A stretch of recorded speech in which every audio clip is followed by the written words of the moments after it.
दोस्तों, काबा पूरी दुनिया के मुसलमानों के लिए सबसे ज्यादा इंपॉर्टेंट और मुबारक जगह, जहां हर साल 30 करोड़ से ज्यादा मुसलमान हज और उम्रा करने के लिए पूरी दुनिया से आते हैं। लेकिन अक्सर लोगों को ये कंफ्यूजन रहती है कि काबा को सबसे पहले किसने बनाया। कुछ लोग समझते हैं कि काबा आप सल्लल्लाहु अलैहि वसल्लम के दौर में बना, और कुछ का मानना है कि यह हजरत इब्राहिम अलैहिस्सलाम ने बनाया, और कुछ लोगों को लगता है कि काबा हमेशा से वहीं था। लेकिन सच क्या है, चलें देखते हैं।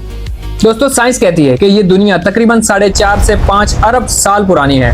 यानी अल्लाह ताला ने 5 अरब साल पहले कुन कहकर इस दुनिया को 6 दिनों में बनाया, जिसके बाद कई अरब सालों तक इस दुनिया में अल्लाह ताला की कई और मखलूकात रहीं, जैसा कि जिन्नात और डायनासोर्स। और तकरीबन 7000 साल पहले अल्लाह ताला ने हजरत आदम अलैहिस्सलाम को इस दुनिया में भेजा। हजरत आदम अलैहिस्सलाम ने दुनिया में आने के बाद सबसे पहले एक इबादतगाह यानी काबा की तामीर की, जिसके बाद तकरीबन 1000 साल तक कई और नबी आए, जिनमें से चंद नबियों का जिक्र हमें अपनी किताबों में मिलता है, जैसा कि हजरत शीस अलैहिस्सलाम, हजरत इदरीस अलैहिस्सलाम, हजरत सूफ अलैहिस्सलाम। दोस्तों, हजरत आदम अलैहिस्सलाम के दुनिया में आने के बाद तकरीबन 1000 साल तक इंसानी नस्ल तौहीद पर रही, जिसके बाद पहली बार शिर्क का आगाज हुआ। इसका आगाज तब हुआ जब उस दौर के सबसे नेक लोग जैसे वद, सुआ, यागूस, याऊक और नसर, दोस्तों ये उस दौर के सबसे नेक लोग थे, जिनकी वफात के बाद लोगों ने उनके नाम के बुत बना लिए और उनको पूजना शुरू कर दिया। जिसके बाद अल्लाह ने अपने नबी हजरत नूह अलैहिस्सलाम को दुनिया में भेजा और हजरत नूह अलैहिस्सलाम को 950 साल की जिंदगी दी। कुछ लोग समझते हैं कि उस दौर में हर इंसान की उम्र इतनी ही होती थी, लेकिन हकीकत ये नहीं। अल्लाह ताला ने सिर्फ हजरत नूह अलैहिस्सलाम को इतनी जिंदगी दी थी। दोस्तों, हजरत नूह अलैहिस्सलाम ने 950 साल तक लोगों को हक की दावत दी, लेकिन सिर्फ 40 लोग ही उनके दीन पर ईमान लाए। जिसके बाद अल्लाह ने उन्हें कश्ती बनाकर तमाम ईमान वालों को उस पर सवार करने का हुक्म दिया। फिर आसमान से इतनी बारिश बरसाई कि पूरी दुनिया में बाढ़ आ गई और पूरी इंसानी नस्ल खत्म हो गई। दोस्तों, उसी दौरान काबा भी जमीन में कहीं गायब हो गया, जिसके बाद दुनिया फिर से आबाद हुई। जिसके कुछ अरसे बाद लोग फिर से बुत परस्ती पर उतर आए और अल्लाह ताला ने फिर अपने नबी भेजे, जैसे हजरत हूद अलैहिस्सलाम, हजरत सालेह अलैहिस्सलाम, जिनके बाद वो नबी भेजे जिन पर हम हर नमाज में दरूद भेजते हैं, हजरत इब्राहिम अलैहिस्सलाम। दोस्तों, हजरत इब्राहिम अलैहिस्सलाम ने भी कई सालों तक लोगों को हक की दावत दी, लेकिन लोगों ने उन पर ईमान लाने के बजाय उन्हें आग में फेंक दिया। लेकिन अल्लाह ताला ने उनकी हिफाजत की, जिसके बाद उन्हें हिजरत का हुक्म दिया। हजरत इब्राहिम अलैहिस्सलाम अपनी बीवियों के साथ हिजरत करके फलस्तीन चले गए, जिसके बाद अल्लाह ने उन्हें अपनी बीवी हाजरा अलैहिस्सलाम और नौमौलूद बेटे इस्माइल अलैहिस्सलाम को लेकर मक्का जाने का हुक्म दिया। जिसके कुछ साल बाद हजरत इब्राहिम अलैहिस्सलाम ने अपने बेटे इस्माइल अलैहिस्सलाम के साथ मिलकर खाना काबा को उसी जगह फिर से तामीर किया। जिसके बाद हजरत जिब्राइल अलैहिस्सलाम ने जन्नत से एक पत्थर का टुकड़ा लाकर हजरत इब्राहिम अलैहिस्सलाम को दिया, जिसे हजरे अस्वद कहा जाता है।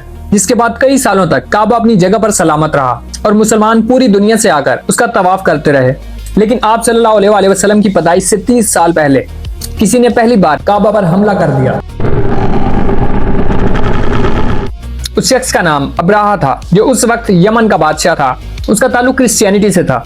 जब उसने देखा कि हर साल पूरे अरब से लोग जमा होकर काबे का तवाफ करते हैं, तो उससे बहुत जलन हुई, क्योंकि इसकी वजह से मक्का में हर साल काफी ज्यादा बिजनेस भी आता था।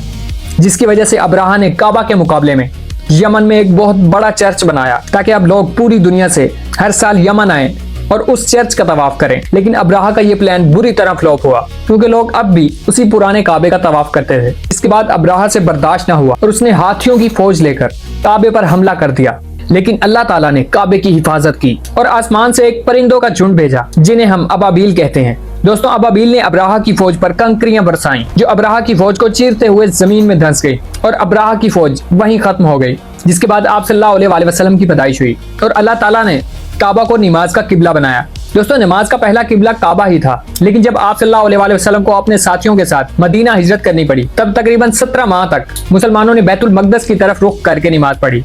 जिसके बाद अगेन अल्लाह ताला ने काबा को मुसलमानों का किबला बनाया। कुछ सालों के बाद जब आप सल्लल्लाहु अलैहि वसल्लम इस दुनिया से चले गए, तो कुछ मुसलमानों ने काबे पर हमला कर दिया, और वो शख्स था यजीद। दोस्तों, करबला के वाक़ये के बाद मुसलमान यजीद की हुकूमत के खिलाफ थे, जिसके बाद मदीना में यजीद के खिलाफ बगावत शुरू हो गई, और ये बगावत अब्दुल्ला बिन जुबैर की तरफ से की गई। दोस्तों, अब्दुल्ला बिन जुबैर हजरत जुबैर रजी अल्लाह अन्हु के बेटे थे, जिनके बारे में आप सल्लल्लाहु अलैहि वसल्लम ने खुद फरमाया था कि हर नबी का कोई ना कोई हवारी होता है, और मेरा हवारी जुबैर है। हवारी यानी सच्चा दोस्त।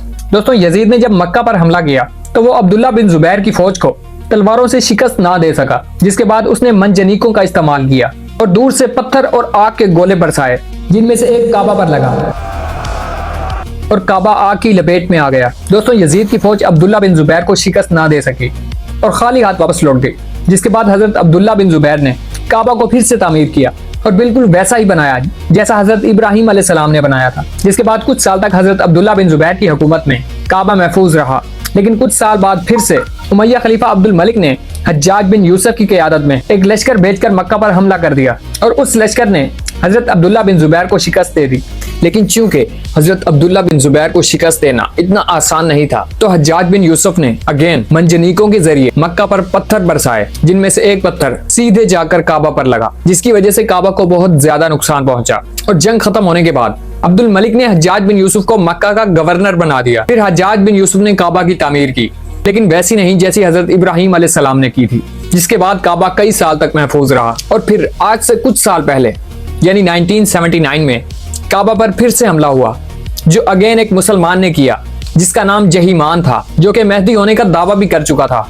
उसने अपने 600 बिलीवर्स के साथ मिलकर काबा पर हमला किया और कई हाजियों को कत्ल कर दिया और सैकड़ों लोगों को यरगमाल बना लिया। ये हमला तकरीबन 15 दिनों तक जारी रहा, जिसके बाद भी बादशाह शाह फैसल इन पर काबू ना पा सका। जिसके बाद उन्होंने पाकिस्तान और फ्रांस आर्मी की मदद ली और एक ऑपरेशन के जरिए उस फेक मेहदी जहीमान और उसके बिलीवर्स को मार गिराया और कुछ को अरेस्ट करके बाद में फांसी दे दी गई।